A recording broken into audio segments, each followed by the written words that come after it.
पवन सिंह किसका वोट काटेंगे, ब्राह्मणों का, राजपूतों का या यादव का? देखिए, वोट तो उसको काटना बोलते हैं जो चुनाव हार जाए, रेस में नहीं है लेकिन 10-20 हजार वोट ले लिया, तो उसको काटना बोलते हैं।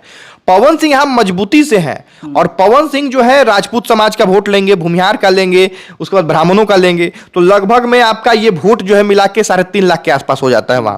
तो 3.5 लाख वोट पे तो उनका पकड़ है। उसके बाद अब जो है बाकी जो हमने वीडियो में एक्सप्लेन भी किया है कि जो वैश्य लोगों का वोट है, जो कुशवाहा और कुर्मी का वोट है, वो कुल मिला के और बाकी लोगों का जो वोट है उसको राउंड फिगर में देखा जाए तो 4-4.5 लाख वोट होता है।